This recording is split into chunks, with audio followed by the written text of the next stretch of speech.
찌가콩틸 림포체라고 하는 티베트의 성녀가 있습니다. 1990년부터 미국에서 거주하면서 서양인 제자들을 가르치고 있는데요. 그의 가르침은 현대인들에게도 쉽게 받아들여질 수 있다는 것이 특징입니다. 풍류에 접근하는 방법에 대한 그만의 가르침이 있는데요. 삶을 변화시키는 채널 Change My Life입니다. 오늘은 그의 책 모든 것이 그대에게 달렸다에 나오는 메시지 중 하나를 소개해 드리려고 합니다. 출판사는 맛있는 책이며 옮기니는 장은재 님이네요. 그럼 시작해 보겠습니다. 본성의 풍요함이 일체 존재에 내재하는 것이라면 풍요를 경험하기가 왜 그리도 어려울까요? 어떻게 해야 우리가 이 부를 소유할 수 있을까요? 그 부에 접근할 수 있는 비밀번호라도 있는 것일까요? 맞습니다. 풍류에 접근하는 비밀 코드가 있고 그것은 공덕입니다. 공덕이 삶을 어떻게 만들어 가는지를 이해하는 것이 아주 중요하죠. 공덕은 우리의 존재 양식은 물론 우리가 행하는 모든 일에 영향을 미치게 됩니다. 미래의 우리 모습과 우리가 행할 일에 대해서도 마찬가지죠. 이번 생에서 어떤 행운이라도 경험한다면 그것은 과거에 했던 훌륭한 행위의 열매인 겁니다. 훌륭한 행위란 우리의 자연스러운 선의 표현, 진리 쪽으로 우리를 이끄는 행위를 말하는 거죠. 행운은 그저 열심히 노력한 결과로 얻어지는 것이라고 생각할 사람도 분명히 있을 겁니다. 하지만 사실을 말하자면 행운은 우리의 과거 행위, 그리고 다른 사람들이 우리에게 베푼 친절에서 비롯됩니다. 공덕이 없으면 아무리 노력해도 행운이 따르지 않죠. 우리들 각자에겐 무엇 하나라도 바람직한 속성이 있습니다. 다시 말해 신체, 지성, 창조성 등 어떤 측면에서라도 긍정적인 특성이 있고 그로 인해 자신을 특별하게 여기고 자랑스러워하기도 하죠. 또한 누구는 믿기 어려울 정도로 엄청난 부를 소유할 수도 있습니다. 하지만 이 바람직한 특성과 우호적인 환경은 모두가 과거 행위의 결과이지 현재 하고 있는 노력의 결과는 아닙니다. 이런 사실을 마음에 새긴다면 우리는 뛰어난 능력이나 순탄한 환경에 의지해서 오만방자하게 굴지도 않을 것이고 행운이 변하거나 사라진다고 낙담하지도 않을 겁니다. 긍정적 특성이나 우호적 환경은 내 것과 동일시하지 않는 한 그 자체로 짐이 되는 일은 없습니다.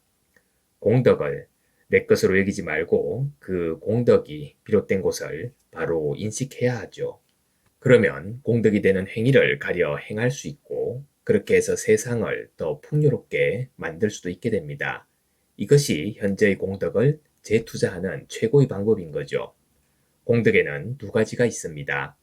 첫째 종류의 공덕은 우리의 본바탕 지혜가 드러나도록 장애를 없애는 길을 내며 우리가 나아가는 길을 우호적이고 바람직한 환경과 사건으로 장식하죠. 둘째 종류의 공덕은 우리가 그런 환경과 사건을 즐기고 누릴 수 있게 해주는 겁니다. 첫째 유형의 공덕은 자기 중요성을 감소시키고 다른 사람을 이롭게 하는 몸, 말, 마음의 행위를 통해 쌓을 수 있습니다. 또한 절대 자유와 본성의 풍요를 깨달은 이와 연결되고 싶다는 갈망과 그에 따른 행동을 통해서도 가능하죠. 첫째 유형의 공덕을 쌓으려면 자신과 다른 사람의 진정한 행복과 안녕을 정진시키는 조건들을 만들어내는 인과 법칙을 이해하고 활용해야 합니다. 첫째 유형의 공덕이 바람직한 환경을 조성하면 둘째 유형의 공덕이 그런 환경을 현실로 즐길 수 있게 해주는 겁니다. 재산은 있는데 그 재산을 쓰고 누릴 수 없다면 누구라도 스트레스에 시달릴 겁니다. 재산을 모으는 것도 스트레스지만 그 재산을 지키고 불리는 건 역시 스트레스죠. 그래서 재산이 풍요로움을 주기는커녕 반대 효과를 내기도 하는 겁니다.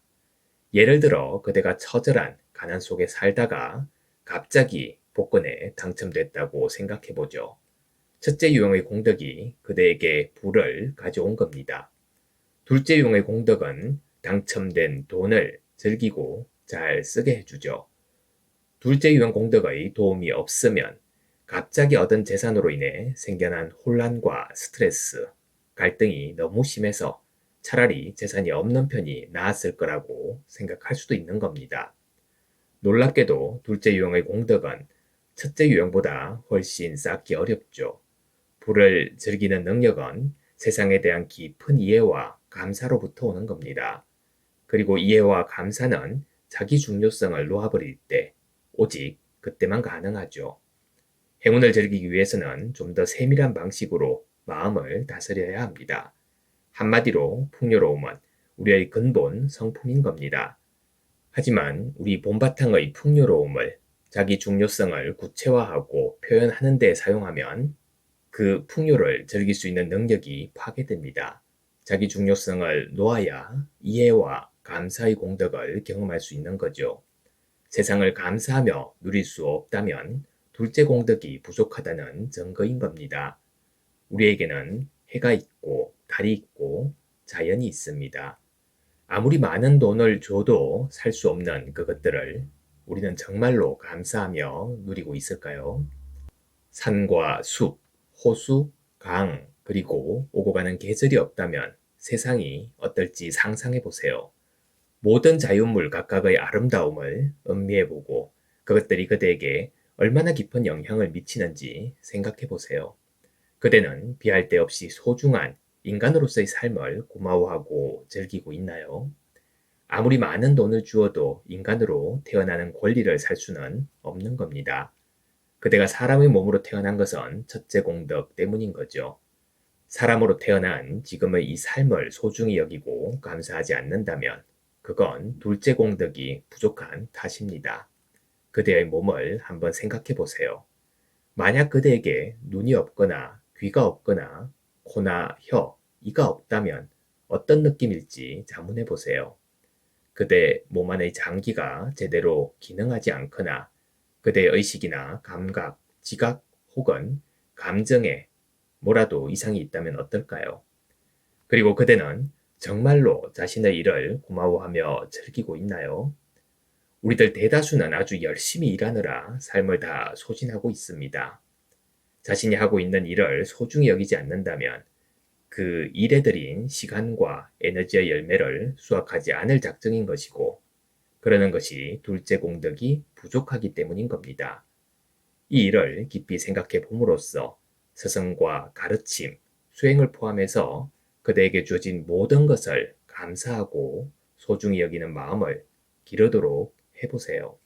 외부 세계에 저절로 존재하는 재산, 즉 산, 숲, 호수, 사계절, 12달, 해와 달의 순환 등이 자신의 공덕으로 인해 존재하는 것이 아니라고 생각해서는 안 됩니다. 그대가 이전에 행한 긍정적 행위 덕분에 그대에게 주어진 것이죠. 눈, 코, 귀, 입 등이 제대로 갖춰진 그대의 몸도 그대가 전생에 지은 좋은 까르마로 인해 생겨난 겁니다. 이 모든 것이 우리 사람이 갖고 태어난 안팎의 유산인 겁니다. 타고난 유산 중에 가장 신비한 것이 바로 마음이죠. 우리 마음에는 보고 듣고 맛보는 등을 믿기 어려울 정도로 훌륭한 5가지 감각이 주어져서 외부 세계와 우리를 연결해 주고 있습니다. 그리고 이 5가지 감각 외에도 6번째인 의식 혹은 정신적 의식을 갖고 있죠. 의식에는 세상을 이해하고 이름 붙이는 능력이 있습니다. 예를 들어 우리는 빛깔, 냄새, 그리고 다른 속성을 종합해서 꽃을 꽃이라고 알아차리게 되죠. 사고 과정이 시작되기도 전에 경탄할 만큼 복잡한 지식이 한순간에 떠오르는 겁니다. 어떤 컴퓨터도 다른 어떤 기계도 이 마음에 비할 수는 없죠. 이 6번째 의식에는 사고 과정 자체도 포함되는데 사고 과정 또한 경이롭게 짝이 없습니다. 6번째 의식은 우리에게 에고를 선물하고 자신을 소중히 여기고 보호하도록 하며 온갖 부정적인 감정, 혼란, 고통과 괴로움도 선사합니다. 물론 고통과 괴로움을 원하는 사람은 없지만 괴로움은 우리에게 삼사라의 삶이 아닌 다른 무엇을 경험할 기회를 줍니다.